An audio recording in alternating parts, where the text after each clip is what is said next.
Welcome back to my channel my beautiful অ্যাপে আপনাদের সকলকে স্বাগত জানাই। প্রিয় দর্শক বন্ধুরা, ঠিক কী ঘটেছিল যখন পূর্ণজন্মের 10 বছর পর এক মেয়ে মহাকুম্ভ মেলায় পৌঁছলো এবং সেখানে এক সাধুকে দেখে বলতে লাগলো যে এই লোকটাই আমাকে মেরেছিল।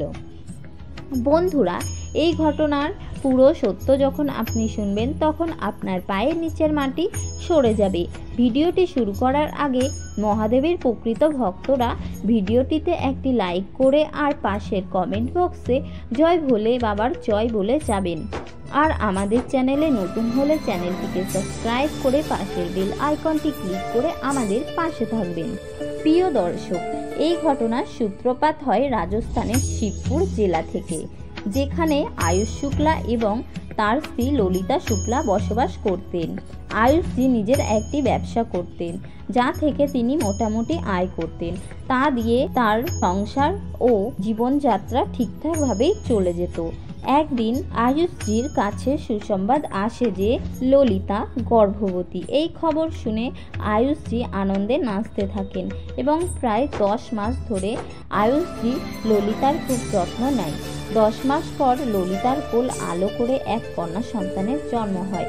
আয়ুষজি ও ললিতা তাদের মেয়েকে খুব ভালোবাসতেন এবং তার নাম রাখে সুকন্যা। ধীরে ধীরে বড় হতে থাকে সুকন্যা। আয়ুষজি তাকে স্কুলে ভর্তি করিয়ে দেয়। সুকন্যা ছোটবেলা থেকেই পড়াশোনায় খুব ভালো ছিল এবং সবসময় স্কুলের প্রথম স্থান অর্জন করত। তবে তার ছোটবেলা থেকে জলের প্রতি এক অদ্ভুত ভয় ছিল। অনেকবার রাতে সে স্বপ্ন দেখত সে জলে ডুবে যাচ্ছে, আর সে চিৎকার করে উঠত যে আমাকে ধাক্কা দিও না, আমাকে বাঁচাও, আমাকে বাঁচাও। যখন সে কোনো নদী বা পুকুর দেখত তখন তার পুরো শরীর কেঁপে উঠত। আয়ুষজি অনেকবার ডাক্তারদের সাথে পরামর্শ করে এবং সুকন্যাকে সুস্থ করার চেষ্টা করে এবং ডাক্তাররাও এর কোনো কারণ বুঝতে পারছিল না।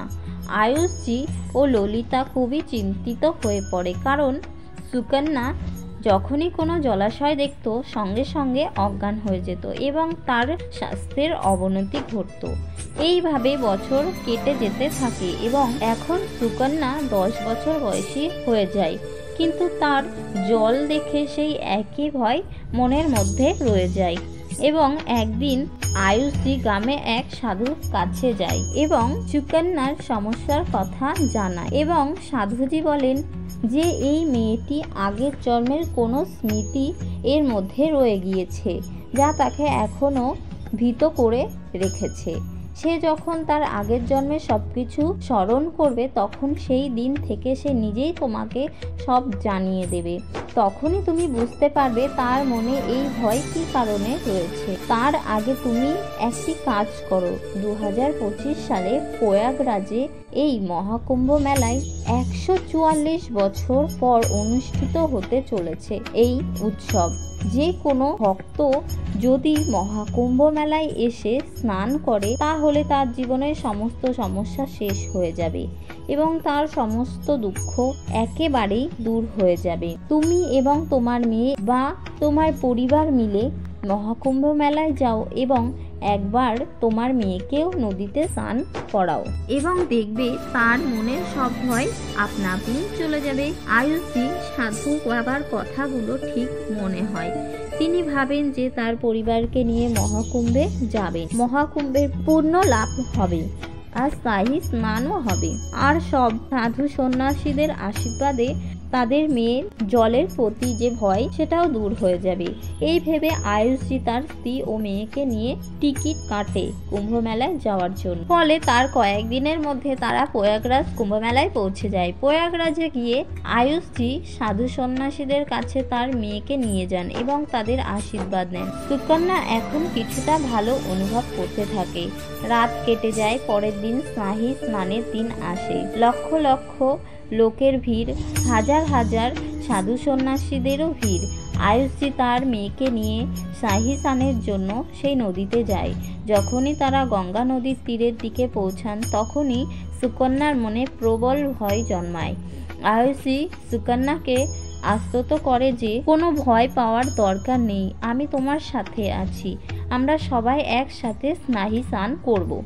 যখন সুকন্যা স্নানের জন্য প্রথম পা আগায় তখনই সুকন্যার পা কাঁপতে থাকে এবং সে অসুস্থ হয়ে পড়ে এবং সেখানেই অজ্ঞান হয়ে যায়।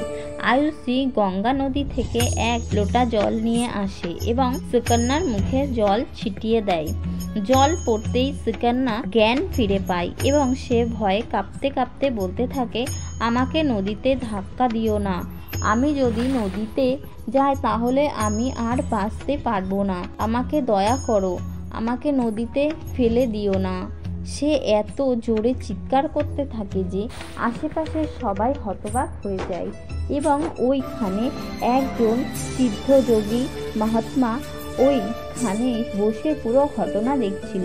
তিনি আয়ুষজির কাছে আসে এবং জিজ্ঞাসা করে কি হয়েছে। আয়ুষজি পুরো ঘটনা তাকে জানান।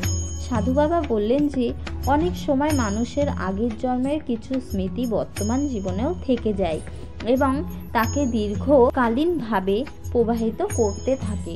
তোমার মেয়ের সাথেও হয়তো এমনই কিছু ঘটেছে যা সে এখনো ভুলতে পারেনি, কিন্তু চিন্তা করো না। এরপর তিনি সুকন্যাকে বললেন, বেটি তুমি 2 মিনিট চোখ বন্ধ করে বসো।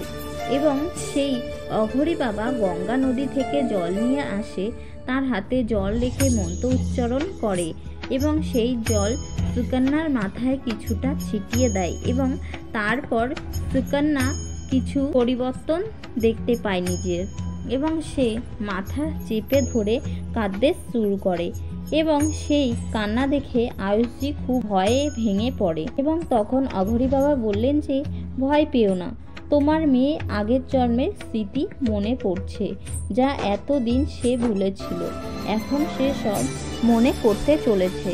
সুকন্যা আবার বলে উঠল, আমাকে নদীতে ধাক্কা দিও না, আমি তোমাদের পায়ে পড়ি, আমাকে বাঁচাও। আয়ুষী তার মেয়েকে শান্ত করে বলে, কি হয়েছে, ভয় পাচ্ছ কেন? তখন সুকন্যা বলতে শুরু করে যে 24 বছর বয়সী একটি মেয়ে ছিল, তারপর তাকে একজন প্রতারণা করে ধাক্কা দিয়ে ফেলে দেয় নদীতে ডুবে তার মৃত্যু হয়েছিল। তার নাম ছিল ঝিলমিল। যে হত্যা করেছিল সে ছিল তার স্বামী, তার নাম ছিল শিলাদিত্য। আমাকে সে জোর করে ফেলে দিয়েছিল এবং আমার জীবন শেষ হয়ে গিয়েছিল এই নদীতে ডুবে। তখন অঘরী বাবা বলে উঠল, বেটি তুমি কোন গ্রামে থাকতে, আমাকে পুরো সত্য বলো, তোমার সাথে কি কি ঘটেছিল, আমাদের পুরো সত্য বলো। তখন সুকন্যা বলে, আমি মধ্যপ্রদেশের শিবতলা নামে একটি গ্রামে বসবাস করতাম। ছোটবেলায় আমার পরিবারের লোকেরা আমার বাল্যবিবাহ শিলাদিত্যর সাথে করিয়ে দিয়েছিল। যখন আমি শিলাদত্তর সাথে থাকতে শুরু করি তখন বুঝতে পারি সে খুবই খারাপ প্রকৃতির মানুষ। সে প্রচণ্ড নেশা করত ও জুয়া খেলত।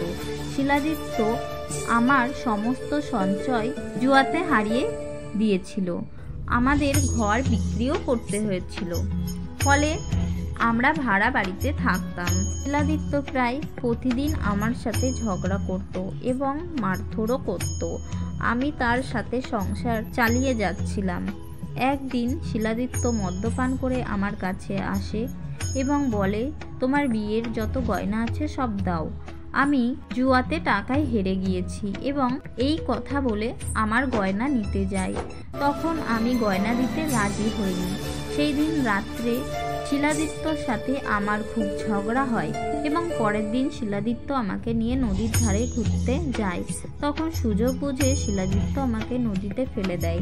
আমি সাঁতার জানতাম না, তাই নদীতে ডুবে আমার মৃত্যু হয়।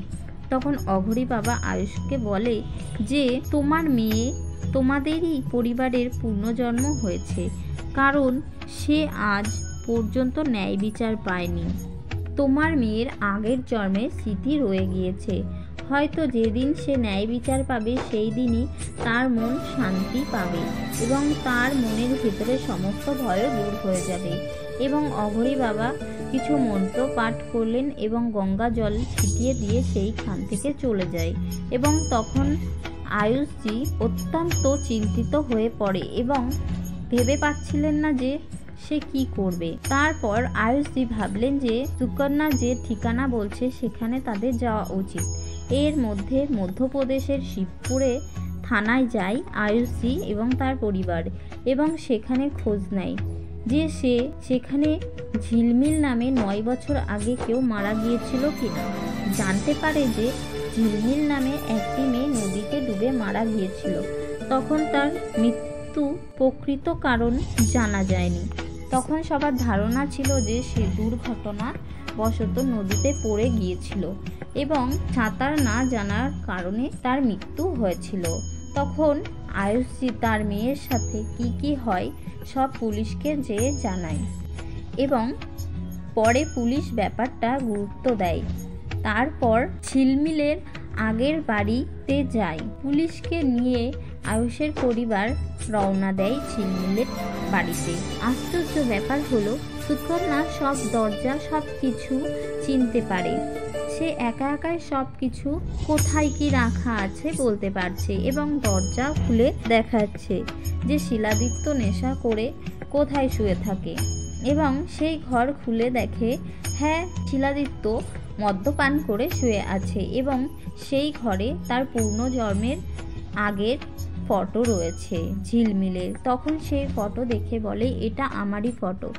শিলাদিত্যকে গ্রেফতার করে পুলিশ এবং শিলাদিত্য তখন বলে এই মেয়ে মিথ্যা কথা বলছে। তখন শিলাদিত্যকে পুলিশ থানায় নিয়ে যায় এবং একের পর এক জেরা করে এবং পরে সব সত্য কথা বলে দেয় শিলাদিত্য কিভাবে ঝিলমিলকে মেরে ফেলেছিল।